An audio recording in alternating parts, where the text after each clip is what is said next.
Olá, tudo bem? Seja bem-vindo a mais uma teleaula de Estatística Ambiental do nosso curso técnico em meio ambiente. Seja bem-vindo. Comigo também nessa aula, o professor Rafael. Boa noite, professor Rafael. Boa noite, professor Júnior. Olá a todos os alunos. Iniciamos então já a segunda aula, retornando o conceito de estatística. E hoje veremos um pouquinho sobre as fases do método estatístico, o que é o método estatístico, em que consiste, e também alguns conceitos como população, amostra, e dando sequência, finalizando o último conteúdo de hoje, vai ser sobre distribuição de frequência. Ok, Rafael. Já que você introduziu os assuntos iniciais, o objetivo da nossa aula para os nossos alunos hoje vai ser?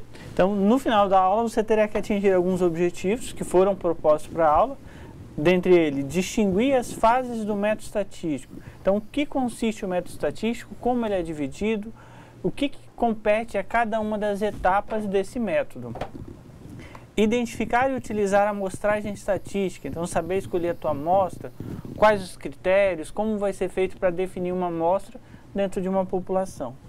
Por último, apontar e exemplificar a distribuição de frequências.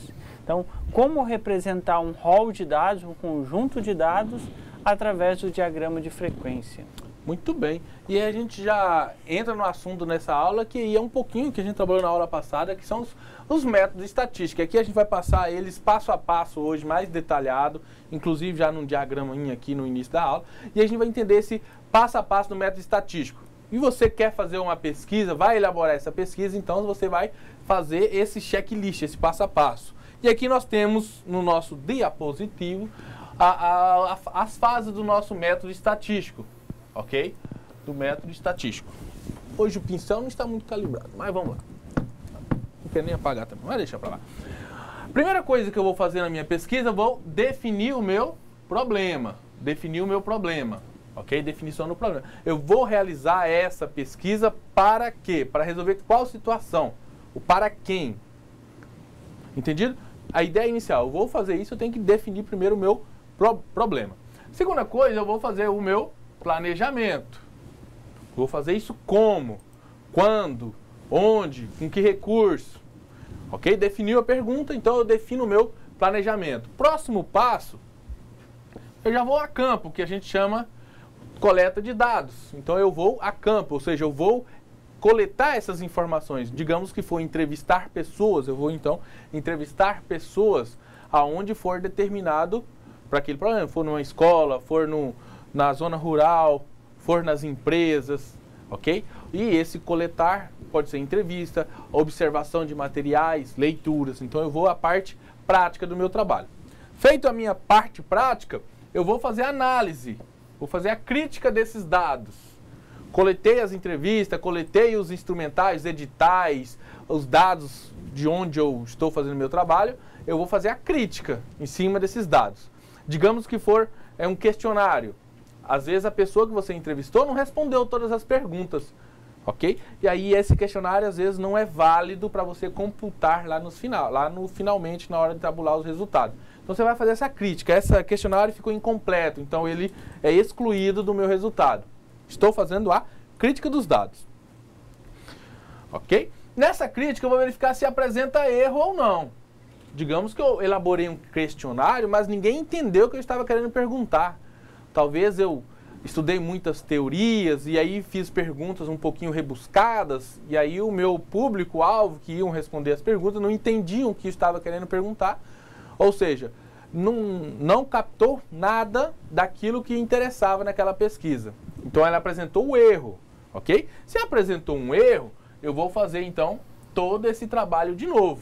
Então vou fazer um novo planejamento. Meu planejamento não foi bem executado, ok? Então é bom quando você faz um questionário e você vai realizar um trabalho, a primeira coisa que você vai fazer é um pré-teste.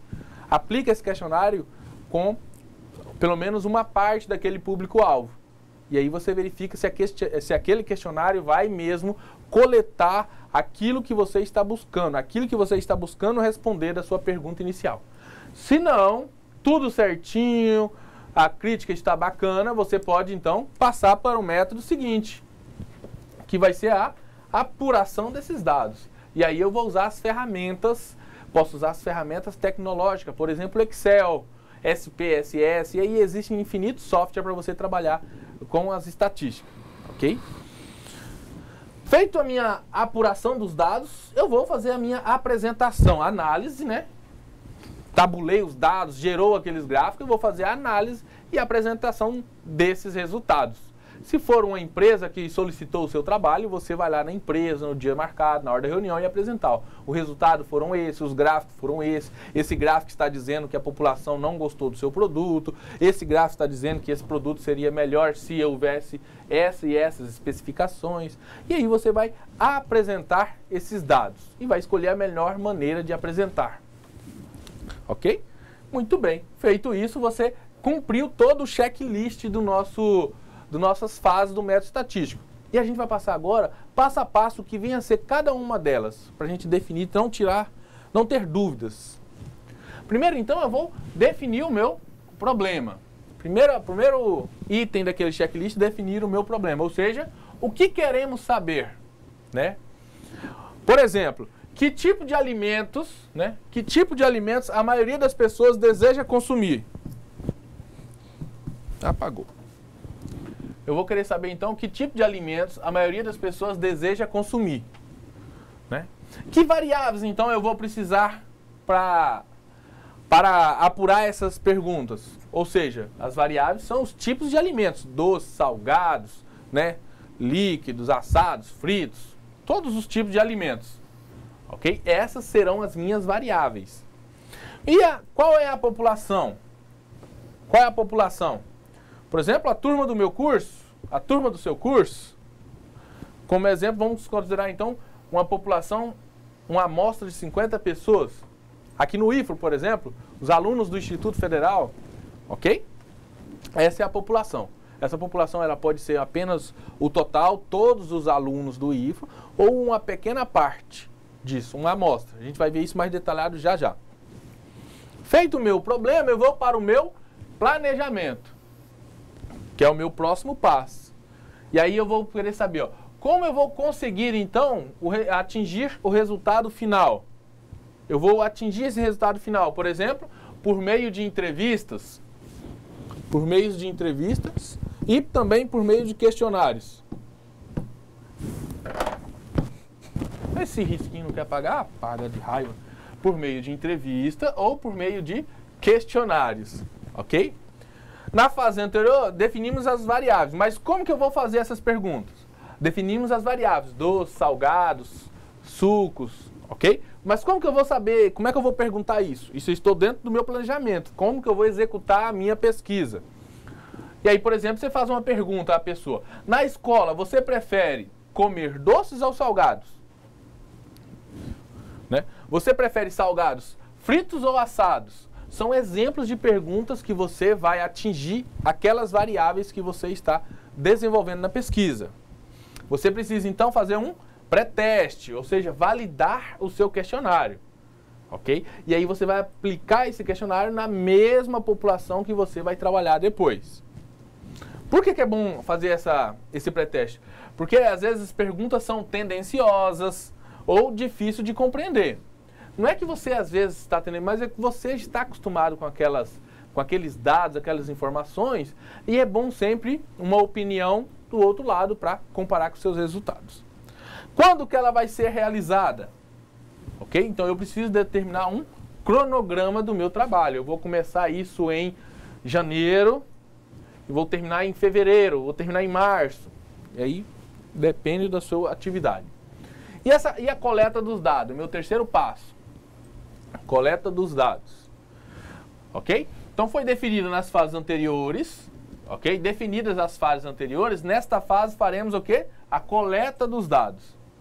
E essa coleta dos dados ela pode ser por meio das entrevistas, dos questionários, formulários, observações ou experimentos. Você às vezes não precisa nem fazer perguntas, só observar. A primeira pessoa que foi no balcão comprou um salgado. E vai anotando. A segunda pessoa comprou um pastel frito. O outro comprou uma... E aí você vai fazendo observação. Uma situação hipotética que eu acabei de desenhar aqui, ok?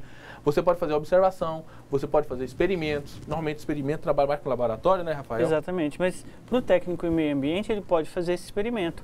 coletar várias amostras de água, por exemplo, de um rio, ir para o laboratório e testar esse líquido para verificar se está poluído ou não. Então, quanto de coliformes fecais tem na água de um poço artesiano ou de um rio, um córrego, e verificar se está dentro dos parâmetros ou não. Então, essa coleta de dados não precisa ser só questionário. O técnico em meio ambiente, experimento é uma das alternativas viáveis. Esse exemplo que você colocou é bom para uma política de governo, de estado, de município, que tem muitos municípios que tem aqueles poços, que as pessoas às vezes não têm a rede de esgoto, né, ou a rede de água para todo mundo, aí cada um tem um poço na sua casa, mas e aquele poço, será que aquela água é potável, é boa, para boa qualidade? Então é uma pesquisa boa, você coleta de várias casas e faz essa análise no laboratório, através de experimentos. Exatamente. Muito bem, feita a coleta, ok? Feita a coleta. Só uma dúvida. Às vezes tem a diferença entre questionário e formulários. Formulário é quando você já preenche com as alternativas para a pessoa na hora que vai responder. Então, você faz a pergunta 1 e já tem a resposta, o A, o B, o C. Questionário não. Às vezes você pode deixar a pergunta, ela pode ser aberta, né? E aí a pessoa tem várias opções de resposta diferentes. Muito bem.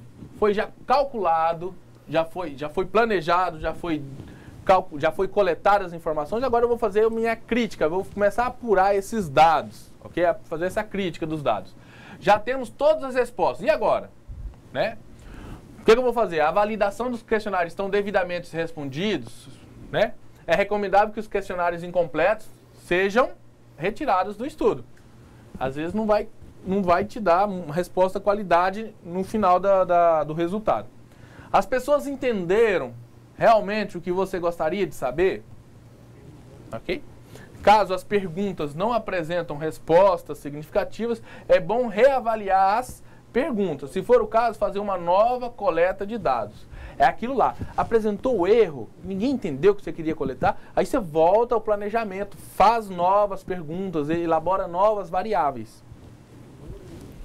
Se estiver tudo correto, você vai para a apuração dos dados, né? Organizar os dados estatisticamente, ou seja, tabular os resultados em distribuições de frequências. Então vamos trabalhar já essas distribuições de frequências aqui. Muito bem. Aplicam-se também os procedimentos de análise estatística, né? Tais como medidas de posição, de dispersão e outras medidas mais que a gente vai trabalhar ao longo dessa disciplina. E aí eu posso fazer correlação entre duas variáveis, ou seja, essa variável A, ela interfere na variável B, as duas interferem uma na outra, ou não tem nada a ver uma com a outra, né, Rafael? Exatamente. E aí a gente vai trabalhar isso, e essas variáveis a gente vai ver ao longo do tempo. Essas medidas de posição é na próxima aula, medida de dispersão na próxima aula, e as outras medidas ao longo de todo o curso. Feita a apuração, usando as ferramentas, os softwares de estatística, eu vou fazer a minha apuração e apresentação dos dados. A apresentação dos resultados. E aí eu vou construir tabelas e gráficos, ok? Gráficos e tabelas, capazes de demonstrar realmente aquilo que eu estava buscando analisar. E por fim, essa análise e interpretação. Após a apuração dos resultados, é preciso saber o que eles realmente significam, né? Vamos imaginar que entrevistamos 10 pessoas e dentre os 10, 4 responderam que desejam comer doces e 6 desejam salgados. E aí você pode dizer, dos que desejam salgados, 4 preferem salgados assados.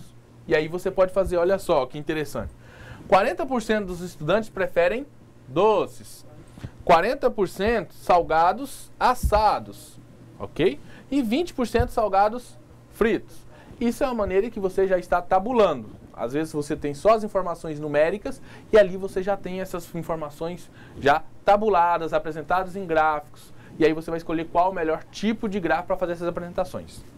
Vamos agora imaginar que a gente vai, então, construir um questionário. E aí a gente criou aqui um exemplo hipotético, ok? Um empresário do meio de panificação solicitou de você um questionário para ele elaborar, então, para ele conhecer esse mercado. Vai que ele deseja implantar, então, uma nova padaria em determinado bairro da cidade. Ele não vai fazer esse investimento assim, por acaso.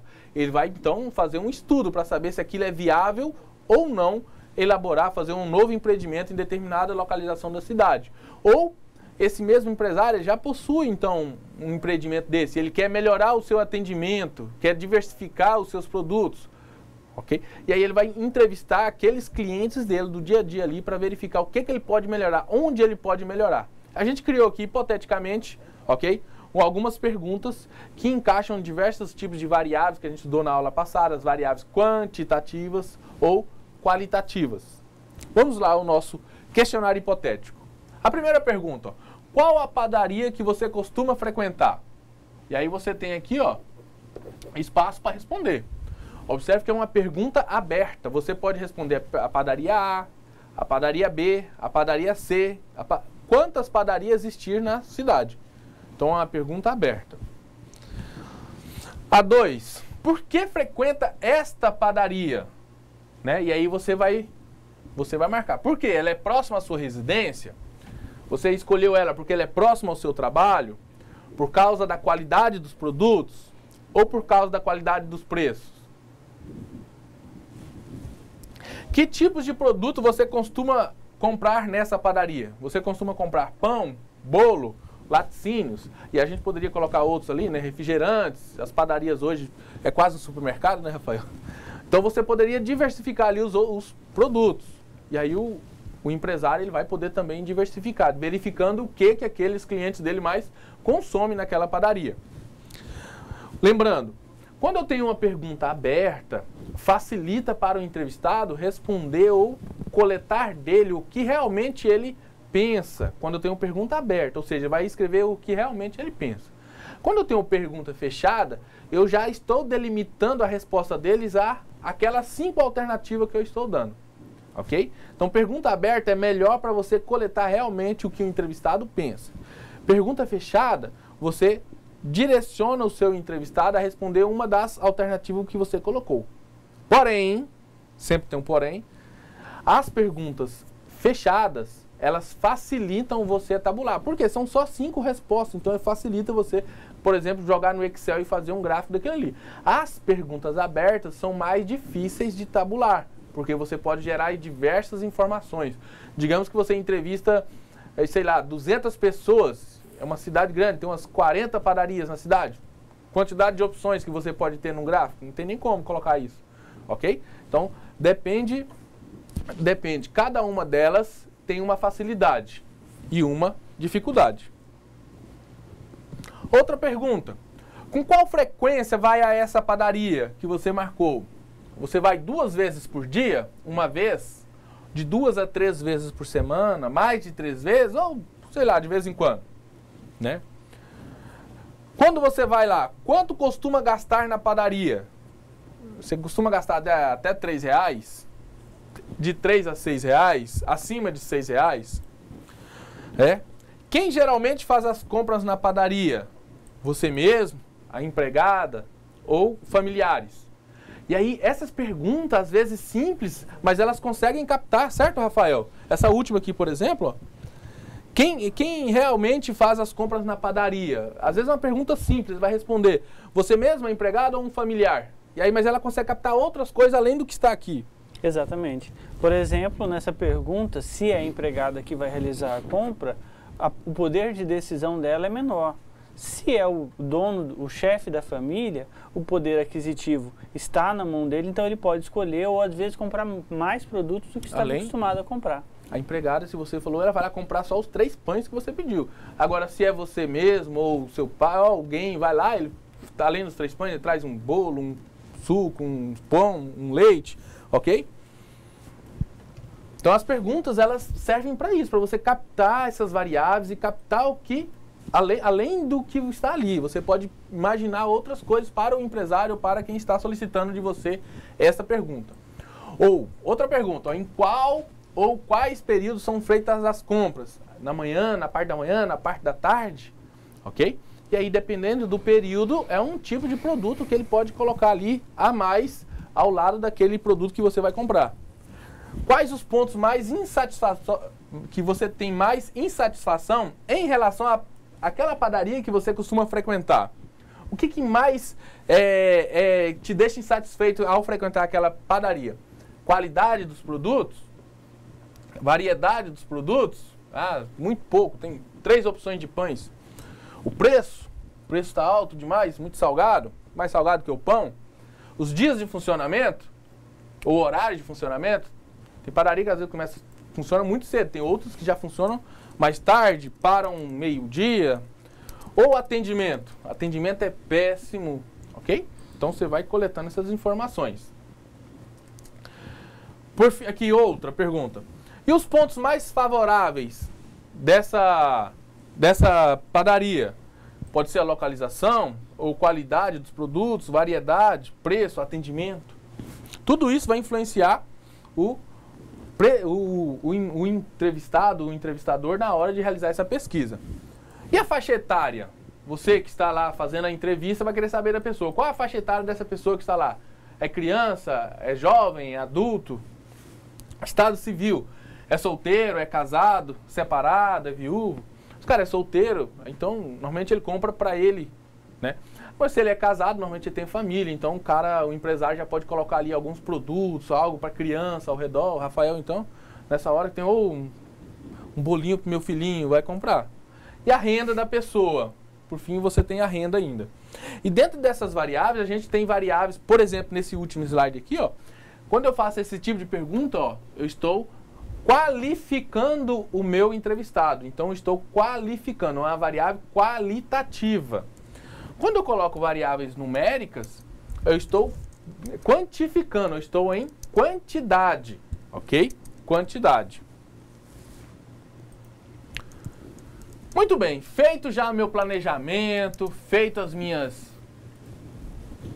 perguntas, ok? E aí eu vou trabalhar vou fazer essa pesquisa. Quando eu vou fazer essa pesquisa, eu preciso saber onde eu vou fazer. Por exemplo, essa entrevista aí, eu vou fazer, por exemplo, no município de Porto Velho. E aí eu vou entrevistar toda a população de Porto Velho, mais de 500 mil de pessoas, ou eu vou entrevistar uma pequena parte? Eu posso entrevistar uma pequena parte, pois as ferramentas que nós temos hoje em dia da estatística, eu entrevistando uma pequena parte, eu posso fazer a inferência para o todo, ok? Então eu posso entrevistar uma pequena parte. Essa pequena parte a gente chama de amostra. E o todo a gente chama de população. Vejam no nosso exemplo. Vamos dizer assim, a bolinha maior é a minha população. É quando eu vou fazer uma pesquisa com o todo. Normalmente pesquisa com o todo a gente chama de censo. E como ela é muito cara, certo, Rafael? O Brasil mesmo faz pesquisa de censo, de 10 em 10 anos. Porque custa muito. Imagina entrevistar todos os brasileiros. Por isso que ela é feita de 10 em 10 anos. Muito cara. E aí, de ano em ano, é feita pequenas amostras, por pequena parte da população.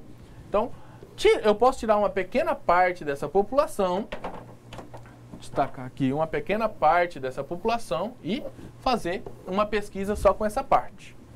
Muito bem. Quando eu considero...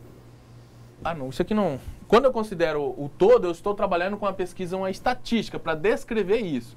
Quando eu trabalho uma parte, eu posso usar a estatística inferência, ou seja, de uma pequena parte, fazer a interpretação para o todo. Mas como que eu posso escolher essa pequena parte? Eu posso escolher assim, isso aleatoriamente ou eu tenho que usar métodos? Tenho que usar métodos, ok? Como determinar, então, o tamanho da amostra?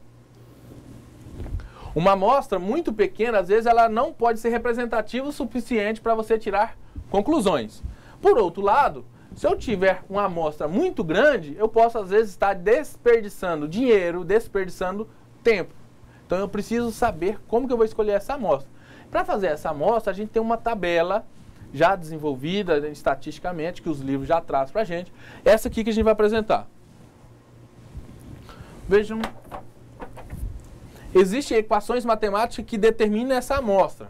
A equação a gente não trouxe, só já trouxemos a tabela pronta.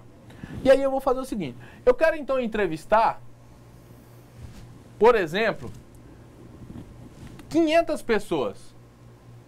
500 pessoas. Eu quero entrevistar 500 pessoas. Para entrevistar 500 pessoas, aí eu vou querer saber uma margem de erro. Eu posso ter uma margem de erro de 3%, 5% ou 10%. Ok? Para mais ou para menos? Digamos que eu quero uma margem de erro de 5%, para mais ou para menos. Então eu preciso entrevistar aqui 300 pessoas, ok? E aí, desculpa, a população toda é de 300 pessoas, eu preciso entrevistar quantas pessoas dessas 300? Não vou conseguir entrevistar as 300. Vamos dizer um exemplo. Uma loja, ela tem 500 clientes. Ela tem 500 clientes. Eu não preciso entrevistar os 500 clientes. Eu posso entrevistar uma pequena parte deles. Vamos verificar quantos que eu preciso? Então, a margem de erro vai ser de 5 pontos percentuais. Para mais ou para menos. 5. Aqui, destacado. Configurar direitinho. Deixa eu só apagar esse. Muito bem. 5%, para mais ou para menos. Ora, e aí eu tenho duas situações. 50, 50. Ok. O que significa isso? Significa que eu conheço muito bem aquela população que eu estou pesquisando. Ah, não, pelo contrário, o Rafael me corrigiu aqui. 50-50 significa que eu não conheço aquela população que eu estou entrevistando. 80-20 significa que eu conheço muito bem aquela população que eu estou entrevistando. Então, se é o cliente de uma loja, normalmente o dono ele vai te dar todas as informações e aí ele conhece muito bem os clientes. Você pode, então, usar o critério de 80-20.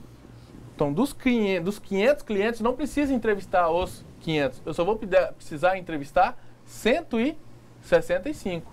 Dos 500, que é a população toda de clientes deles, eu retirei uma pequena amostra, 165. Aí você pode dizer, ah, mas quase a mesma quantidade, um pouquinho menos, mas não vale muita diferença. Isso quando eu tenho valores pequenos, 500. Mas, por exemplo, esse exemplo aqui, ó, por exemplo, uma população de 100 mil, município de Ariquemes, e aí você vai fazer uma pesquisa no município de Ariquemes. Você quer essa mesma margem de erro na pesquisa que você está coletando, de 5% para mais ou para menos. Digamos que você conhece bem toda a população de Ariquemes. E aí, quantos por cento que eu vou precisar de entrevistar desses 100 mil moradores de Ariquemes? Eu vou precisar de uma pequena amostra de 100 mil, utilizando o mesmo conhecimento de 80-20, ou seja, eu conheço muito bem, eu vou entrevistar apenas 245 pessoas.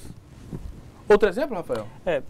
Por exemplo, para o técnico em meio ambiente, ele quer avaliar o grau de poluição de pequenos produtores. Então, se ele começar a fazer a pesquisa e identificar que esses produtores têm a mesma característica, a mesma plantação, o mesmo tamanho de propriedade, o mesmo tempo de serviço, a mesma coleta, então você já vai identificar que essa população é muito parecida. Se essa população é muito parecida, você pode diminuir a quantidade de entrevistados.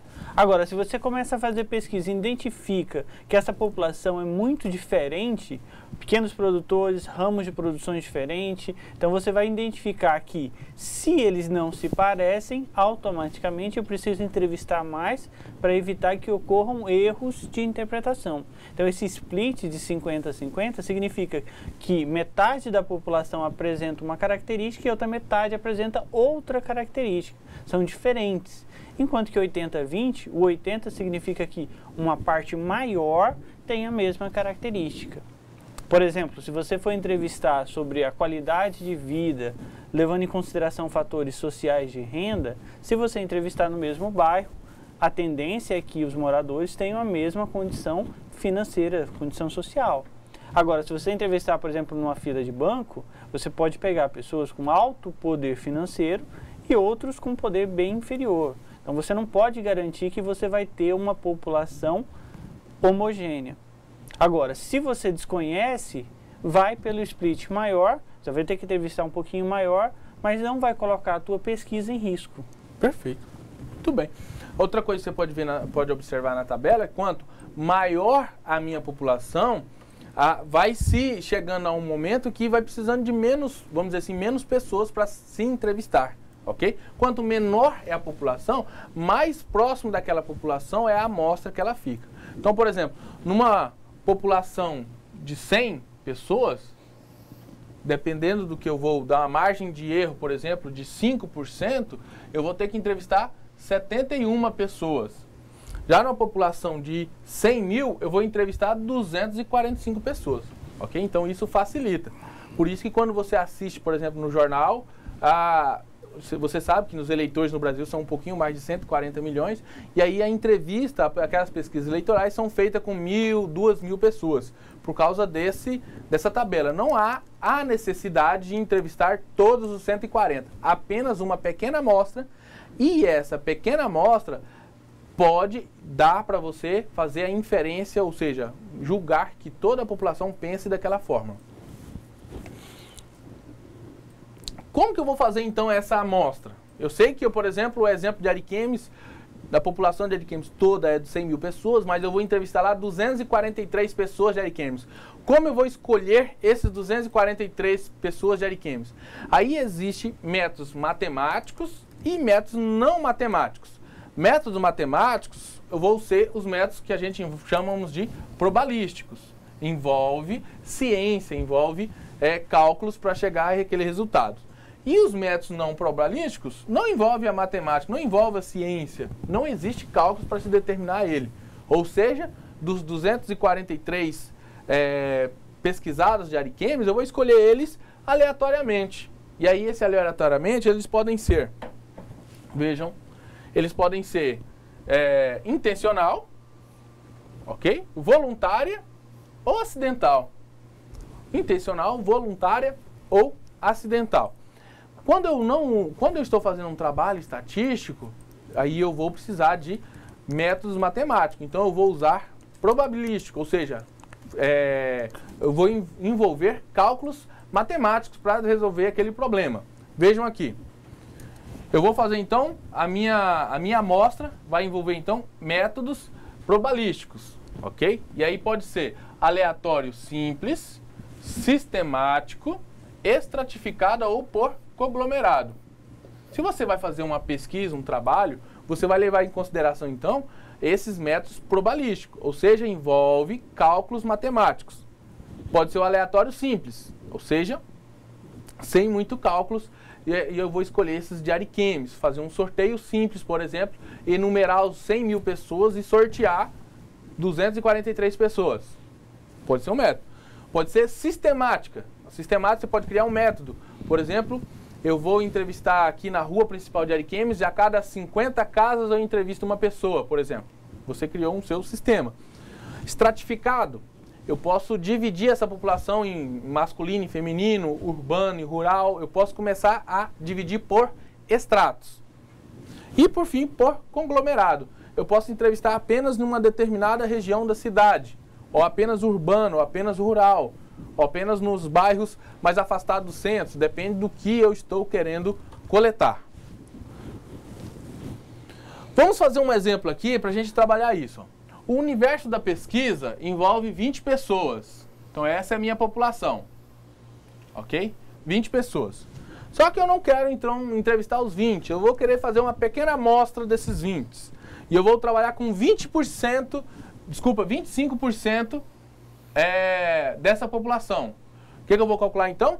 25% de 20. A minha população não é 20 e eu só quero 25% dela, então eu vou calcular 25% de 20. Isso me permite, fazendo esse cálculo, que nós fizemos já na aula anterior de estatística, só lembrando que na hora de fazer o cálculo, 25% deve ser dividido por 100. Então isso vai ficar 0,25. Isso vezes 100, o resultado vai ser 5. Então aí eu posso enumerar as 20 pessoas, vejam no nosso exemplo aqui, ok? Eu posso enumerar as 20 pessoas ali e dessas 20 pessoas escolher 5 no sorteio. Isso é um aleatório simples. Mas nós podemos, por exemplo, essas mesmas 20 pessoas e fazer um estratificado. Como seria esse estratificado? Observe que dessas 20 pessoas, 12 são do sexo masculino e 8 são do sexo feminino. O que eu posso fazer então?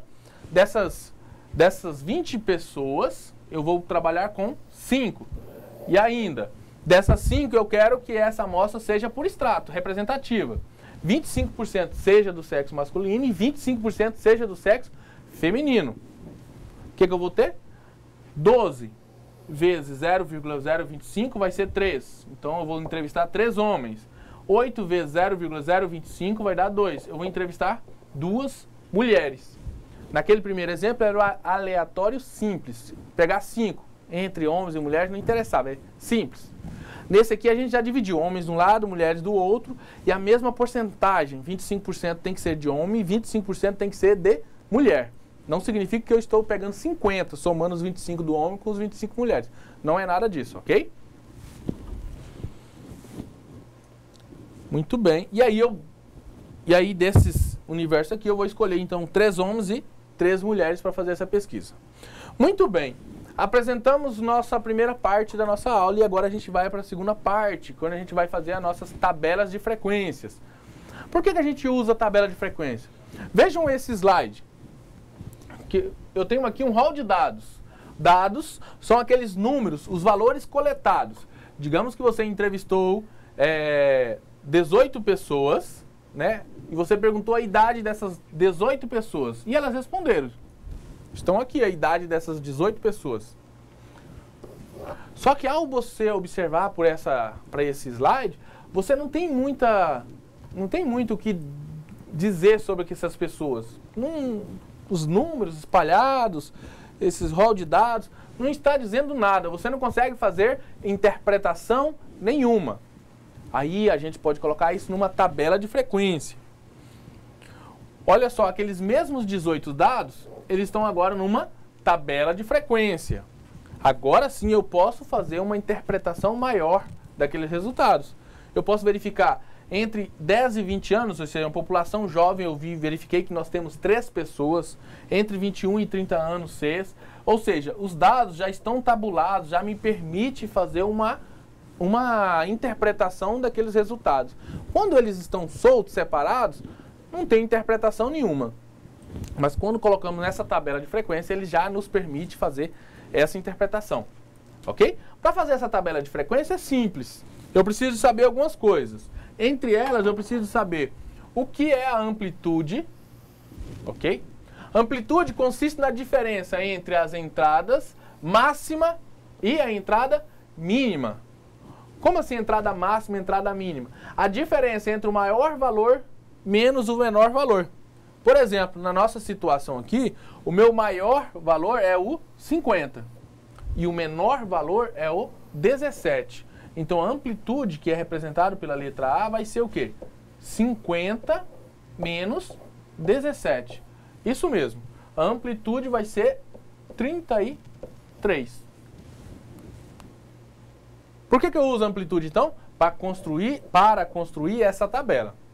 Outra coisa que eu preciso saber é o intervalo de classe. Observe aqui, eu tenho aqui uma primeira classe, uma segunda classe, uma terceira classe e uma quarta classe.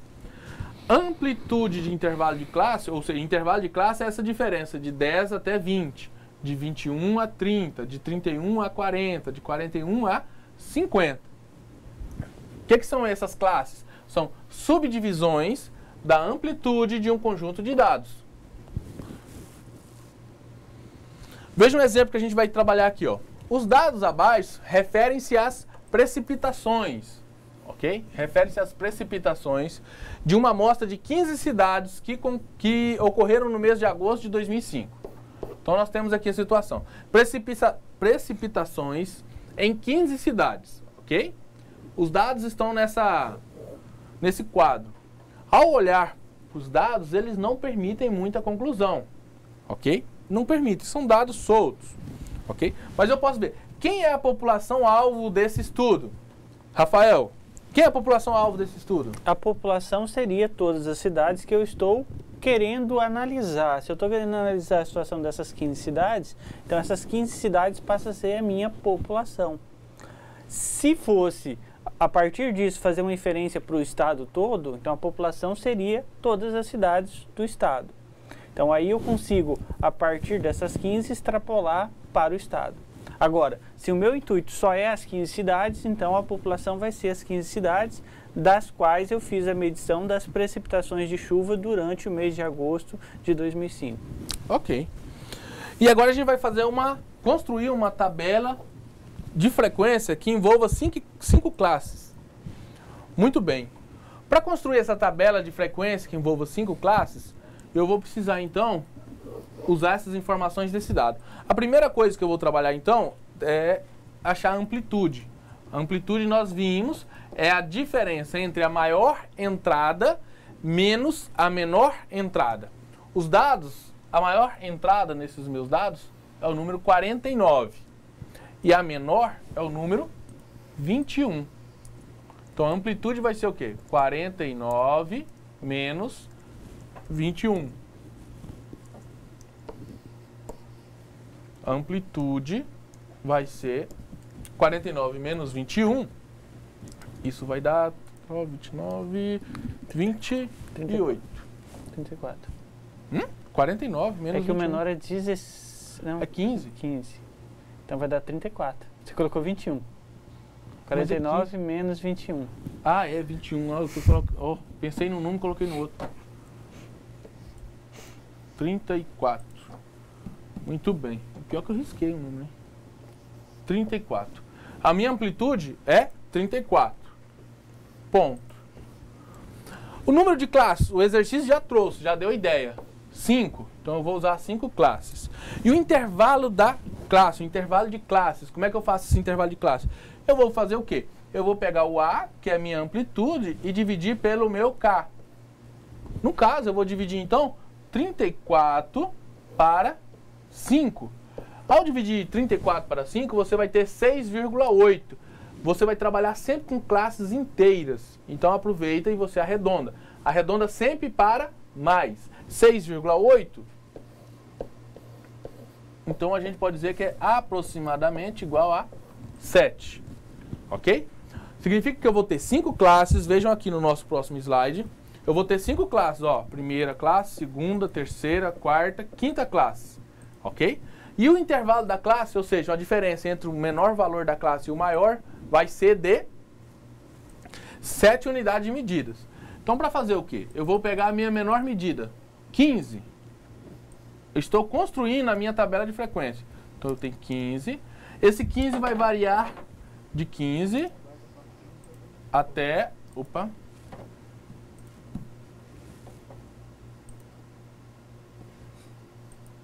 De 15 até 7 unidades medidas para frente. O intervalo de classe não é 7? 15 até, e aí eu somo, 15 mais 7, 22. Então o meu intervalo de classe vai de 15 até 22. E aí eu vou verificar a frequência. Olhando os meus dados, observando meus dados, quantas pessoas, daqueles entrevistados, quantas pessoas têm idade entre 15 e 22 anos? E aí eu observo. Entre 15 e 22 anos, eu tenho o 15, o 16, eu tenho e o 21, 3. É dessa forma, ok? 3 pessoas têm idade entre 15 e 22 anos. Quando eu for construir a minha segunda classe, eu vou iniciar no 22. Vou iniciar aqui no 22. Ok? E aí é um segredo. Se tivesse alguém exatamente com a idade 22, onde eu marcaria? Você marcaria ele na segunda linha, ok? Você marcaria ele na segunda linha. Esse símbolo matemático aqui, ele quer dizer que o número ele vai estar inserido ao lado desse, ok? Ao lado deste. Então, se eu tivesse uma pessoa com idade de 22 anos, ele seria colocado na segunda linha. 22 mais 7, 29.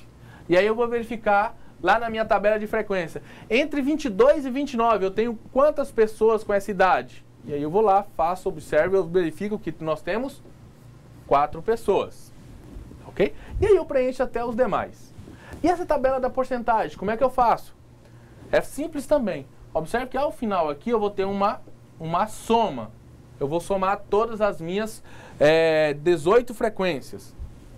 Então eu vou ter aqui minhas 15 frequências, ok? Não 18, 15, ok? Como é que eu calculo essa porcentagem? Essa porcentagem é 3, que é a observação dessa linha, 3, dividido pelo total, 15. 3 dividido para 15, isso vai dar 0,2, que em porcentagem é igual a 20%. Como é que eu calculo ali o de baixo? 4 dividido para 15, mesma coisa, 4 dividido para 15, ok? Isso vai dar 0,26 e uma sequência de 6 aí infindável. Você pode reduzir para 2 casas decimais. Multiplica isso por 100, isso vai ser igual a 26,6, arredonda um 7%. E aí você faz isso até o final. Deixa eu colocar ela pronta aqui do outro lado. Aqui a nossa tabela com as nossas 5 classes, ó, primeira classe, segunda, terceira, quarta classe, quinta classe.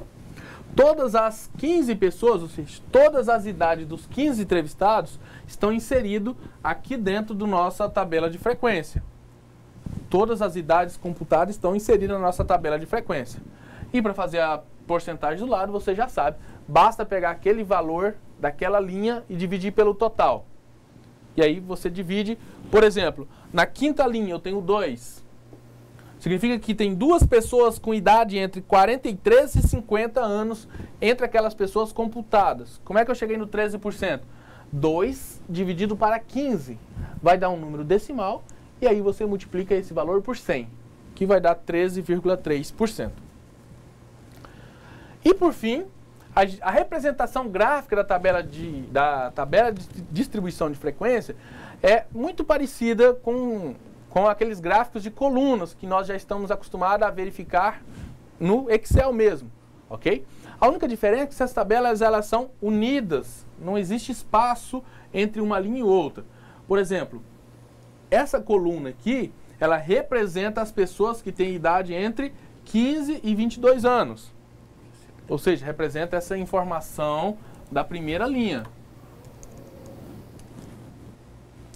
A segunda coluna, ela representa pessoas daquela segunda classe ali, da segunda classe. Pessoas entre 22 e 29 anos, correto? A terceira representa a terceira linha e assim sucessivamente. Então a ideia dela é isso, né, Rafael? Mas isso aqui representa também as precipitações. Exatamente. Esse conjunto de dados que foi transformado no histograma permite de forma visual, por exemplo, identificar qual que são as precipitações de chuva mais comum. Por exemplo, entre 22 e 29, em 4 cidades teve essas precipitações. Com a precipitação, com a chuva entre 36 e 43 milímetros, eu tenho 4 cidades. Então a gente consegue de forma visual verificar qual a quantidade de chuva que mais ocorre dentro do meu conjunto de dados. Ok. E para construir esse gráfico de histograma também, ele é bem simples. Ele é como se você estivesse construindo um gráfico de coluna, ok? Lá no Excel mesmo, mas só que na hora de você colocar espaçamento entre eles, você exclui esse espaçamento. Ele é muito simples, ele já aparece lá nos layouts para vocês. Mas ao longo desse curso a gente vai trabalhar gráficos também e a gente vai trazer essas informações, inclusive com tutorial, ok? Muito bem, agora vocês vão ficar com umas atividades para ser desenvolvidas e a gente já retorna 20 minutos, né, Rafael? Exatamente. Vocês terão 20 minutos e a gente já retorna para a gente resolver essas atividades. Bons estudos, até daqui a pouco.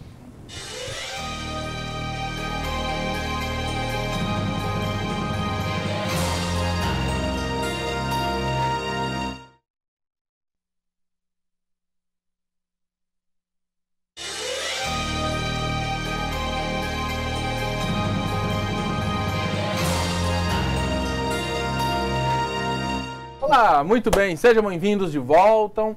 E aí, conseguiram desenvolver os exercícios fáceis? Muito fácil, né, Rafael, nossos exercícios? Exatamente, tranquilo. Muito bem, vamos lá para a resolução deles.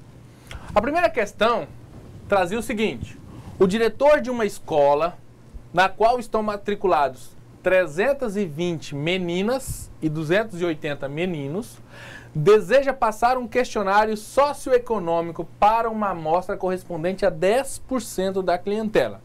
Qual é o número de elementos correspondentes da amostra? Observe que essa escola tem 320 meninas e 280 meninos. Ao todo, ela tem um total de 600 alunos. 600 alunos. 600 alunos. Muito bem.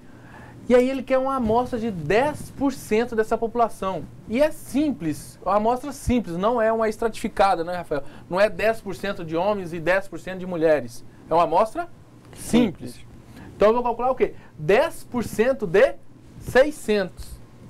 10% de 600, você já sabe fazer essa transformação. Olha só, 10% de 600, já está a resposta de 60.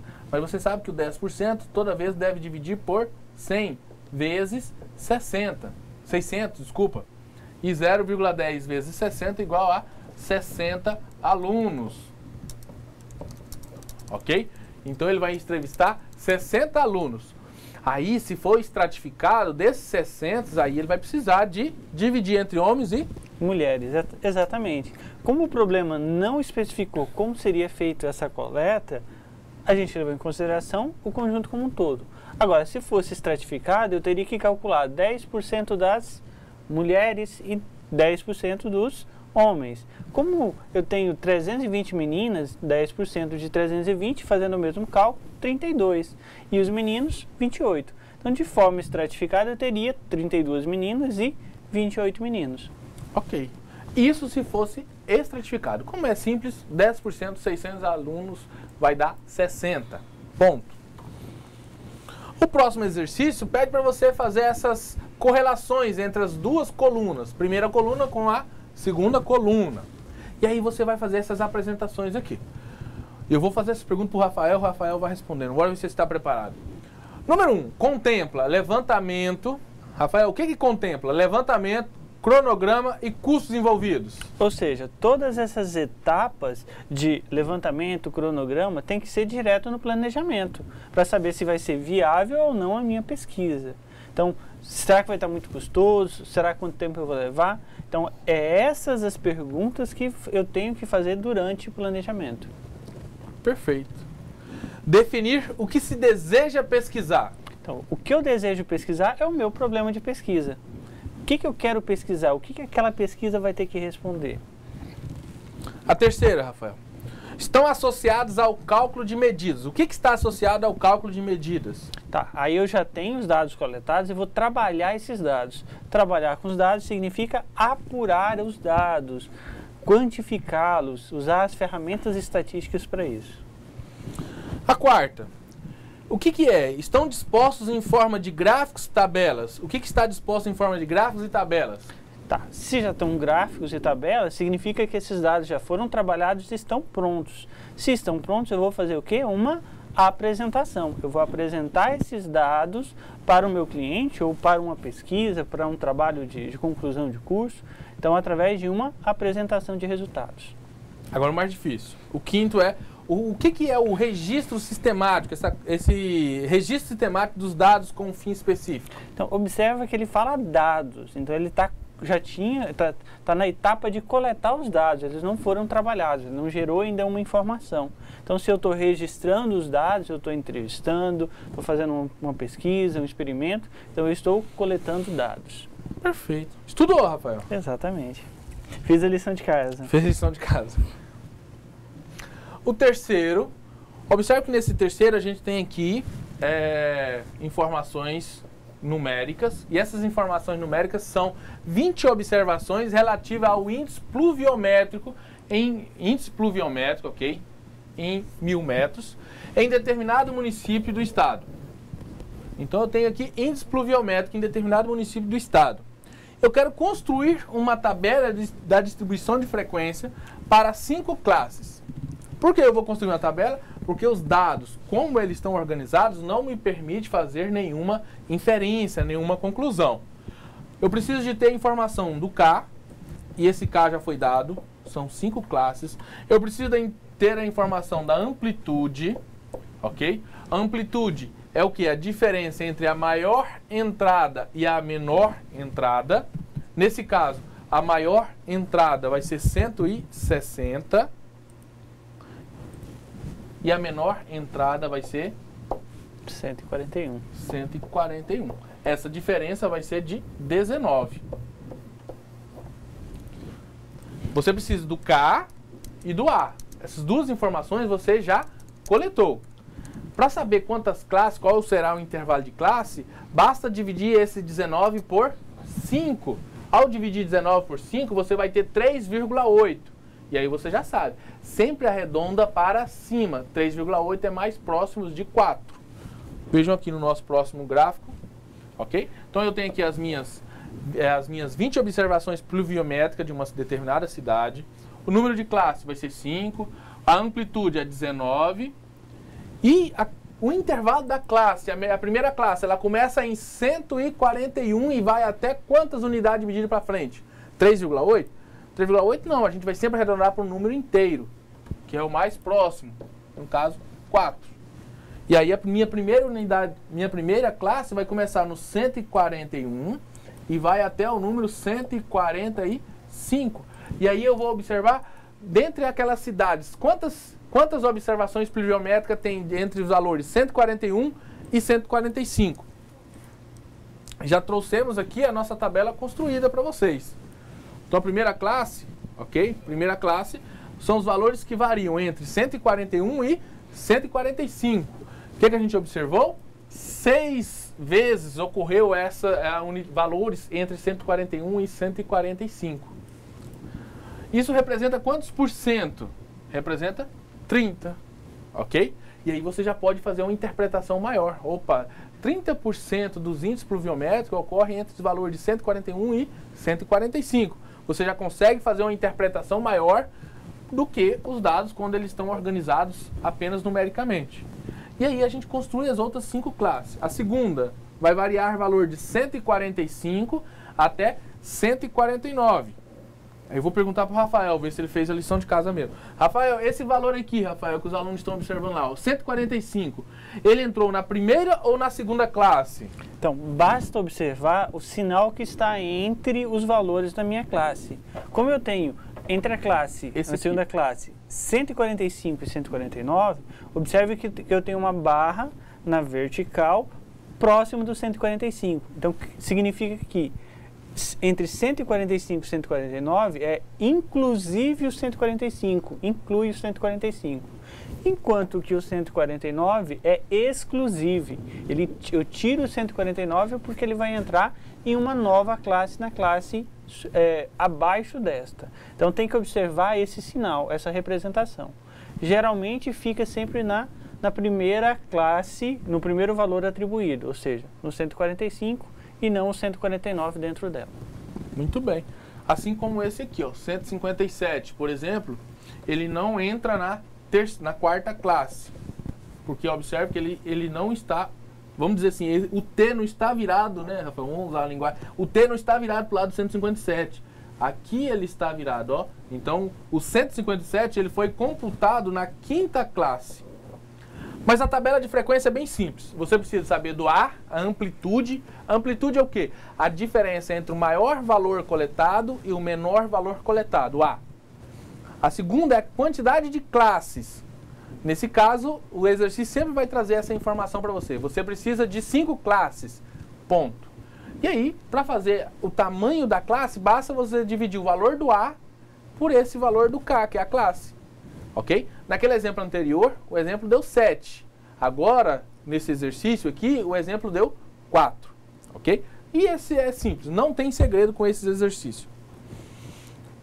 O próximo, acabou. Olha, Rafael, mas foram poucos exercícios que nós colocamos para os nossos alunos. Nossos alunos estão se divertindo. Ah, foram poucos. Exatamente, mas lembrando que ficará uma atividade no AVE, uma atividade avaliativa sobre esses assuntos das 2 aulas até agora. Isso. Na aula passada a gente falou que na aula de hoje, a partir de hoje, então vai ter no nosso ambiente virtual uma atividade para vocês desenvolverem no nosso... São 10 questões que vão envolver o assunto daquela aula, mais o assunto desta aula de hoje, ok? São 10 exercícios que vai estar no nosso ambiente virtual de aprendizagem e aí vocês acessem, não deixe para a última hora, correto? Para resolver esse exercício. Correto, Rafael? Rafael, faz uma síntese, bora lá para a gente terminar a nossa aula de hoje. Então, nessa aula de hoje, vimos basicamente 2 conteúdos. O método estatístico, e esse método estatístico, por ser científico, é dividido em etapas e essas etapas precisam ser cumpridas, que são as fases do método estatístico. Então, sempre quando for realizar uma pesquisa, cheque se você está cumprindo todos os pontos. Porque, por exemplo, se você não criticar seus dados, pode ser que você faça uma pesquisa com dados errados, equivocados.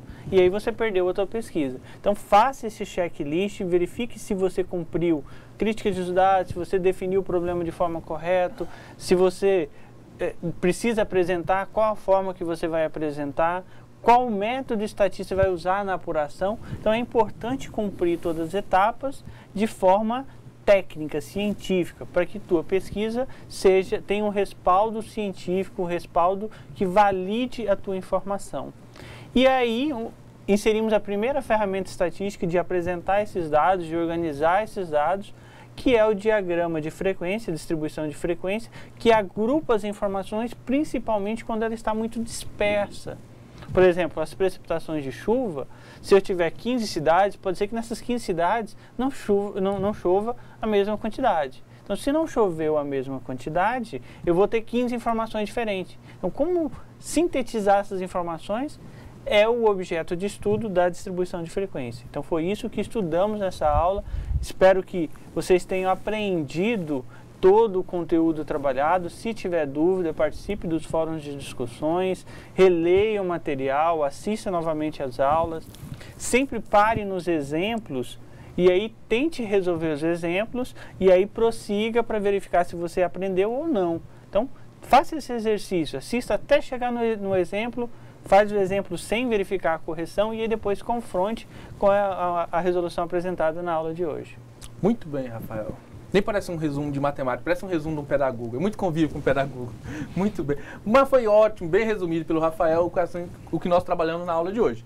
E aí, já vamos marcar um compromisso para a próxima quinta-feira, dia 16, de novo, a nossa terceira teleaula. E aí a gente vai trabalhar com as ferramentas de dispersão de valores centrais e de dispersão fugindo da centralidade dos valores. Média, moda, mediana, desvio padrão. Próxima aula, quinta-feira. Lembrando que ao longo dessa semana, vocês têm uma atividade no ambiente virtual. Não deixe de fazer, ok? Então, próxima aula a gente se vê de novo, quinta-feira. Bons estudos e até lá!